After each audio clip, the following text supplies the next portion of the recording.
Hey everyone, Jennifer Lee Chan here from NBC Sports Bay Area. 49ers practice closed not too long ago, and the injuries are starting to pile up. Because of those injuries, the 49ers made several moves prior to practice, and that included releasing kicker Greg Joseph. So for now, the kicking competition is over. Jake Moody has secured the job, but because of the roster moves, they had to release Greg Joseph. No issue at all, of course, if he needs to be brought back later on. But right now, Jake Moody, the front runner, Greg Joseph could be brought back at some point during training camp or throughout the season. Kyle Shanahan explained during his press conference that the competition is never really over. He always has to earn the spot. So that being said, it is Jake Moody as of now. But before practice started, they signed Bradley Anai, defensive lineman, another defensive lineman, Bruce Hector. They re-signed safety Jalen Mahoney. They signed a cornerback Fabian Moreau and offensive lineman Isaiah Prince. So with that, to make room on the roster, they released obviously Greg Joseph, cornerback Trey Avery, quarterback Tanner Mordecai because they kept Gus Bradley's son Carter Bradley.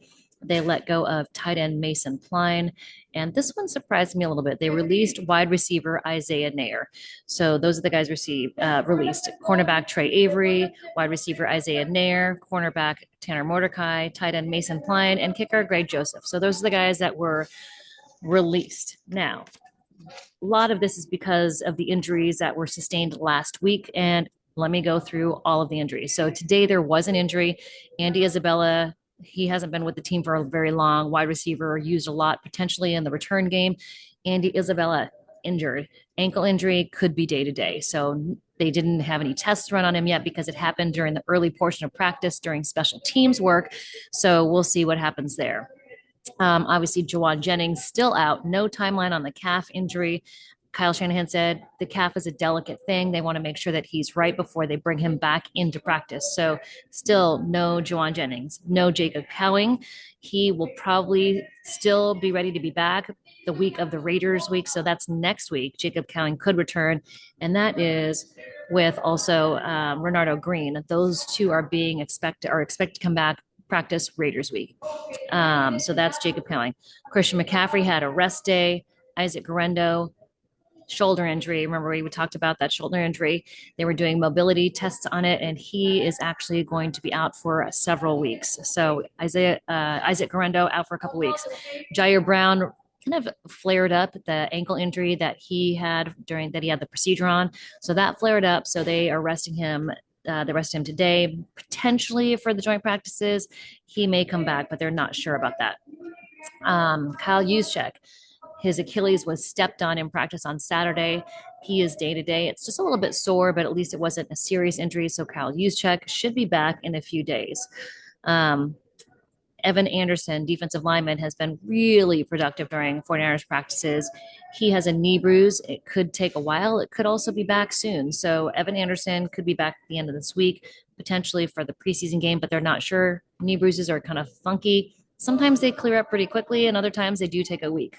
This is where it gets a little bit more serious for the defensive line. Kevin Givens tore his pectoral, or he's got a re-injury with the pectoral muscle that kept him out last year.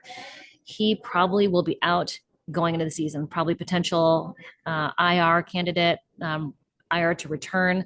So he will probably go on that once the season starts now. That is an injury where it's going to take some time because he needs to get so much push. But also, now that training camp has started, he can't go on IR now. He's got to be counted as part of the 53.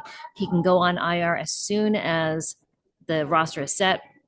And then he can go on that IR to return. So that's what happens after he has to be a spot on the 53, though.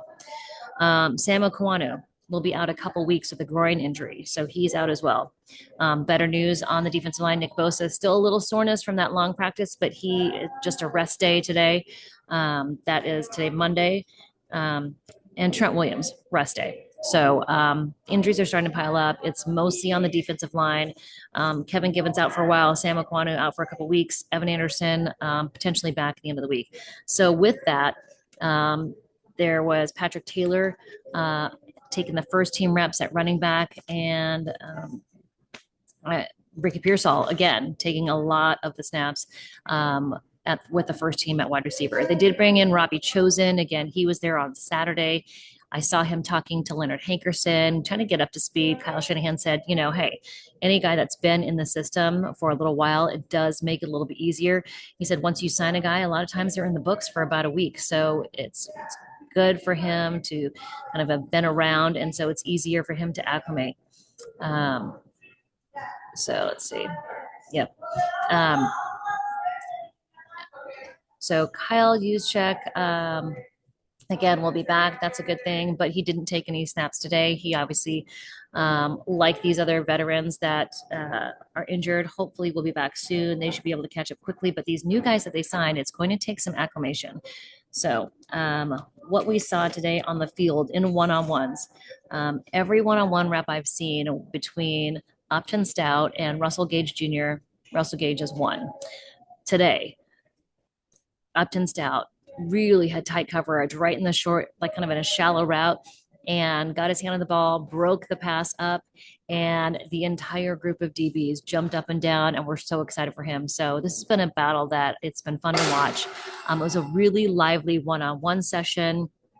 I saw Ricky Pearsall return. Ricky Pearsall returned to one-on-ones. He's been watching, but he hasn't been in them. So he had some really good reps. He won all 3 of his one-on-one reps. Saw a nice route by Demarcus Robinson. He was covered deep, really nice coverage, but still caught the pass. Saw some good reps from Tariq Owens. He I can't remember what the quarter. I think it was Carter Bradley who was the quarterback for the one-on-ones, but Chase Lucas was on him, really tight coverage, and then the ball didn't come out with the right timing, and so he gave Russell Gage, Tariq Owens a little bit more time to get open on the route, and then Chase Lucas afterwards like, throw the damn ball. So it was kind of fun, but good routes from many of the guys. Russell Gage, the one he beat Upton Stout on, really nice curl route, came back, and it was a nice open pass for the quarterback. So I did watch a little bit of one-on-ones between the offensive and defensive line. Looks like Alfred Collins is kind of getting a little bit better at using his hands and everything else. I did see Michael Williams, and he looked like he had an eventual win. Some nice work from CJ West, a little bit of a tie there, but nothing crazy on offensive defensive line one-on-one work. Once team drill started, opening pass to Greg from Brock Purdy to George Kittle. That one, Fred Warner was all over him like a blanket and broke it up, and that was the opening of teamwork. So nothing really startling in teamwork, but it was a shorter session. This is, again, a easy day. Tomorrow is a medium day, and then Thursday, when they have the Broncos in town, it'll be a heavy day. I saw one of the best passes of the day was Mac Jones to a deep pass on the side to Ricky Pearsall. Really nice pass, perfect. He got open basically all by himself. Upton Stout was matched up against him at the line, lost him in the middle of it, missed assignment. I'm not sure whether it was Upton Stout or not. He caught up to him later, but incredible pass from Mac Jones, deep pass to Ricky Pearsall. But later in the practice, Upton Stout again was matched up against Ricky Pearsall, and he stayed with him and broke it up. So he did miss another one to Ricky Pearsall by Brock Purdy, knocked the ball out at the end, but I guess it was the third time that they did match up.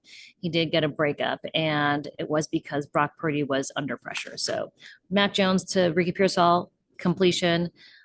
Brock Purdy, Ricky Pearsall, completion. These are all with Upton Stout. And then the third time, Upton Stout broke it up. Brock Purdy under pressure in the pocket.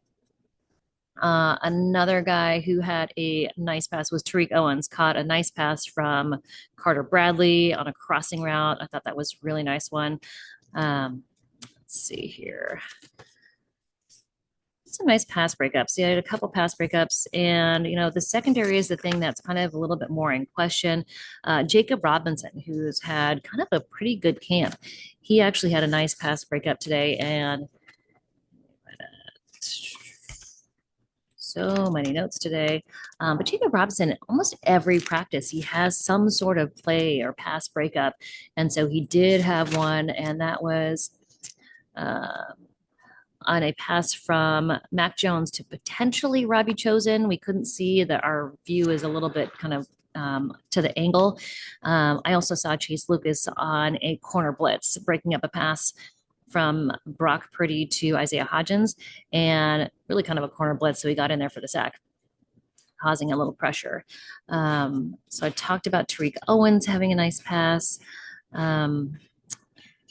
I think Brock Purdy connected with George Kittle as usual. They're really just on the same page.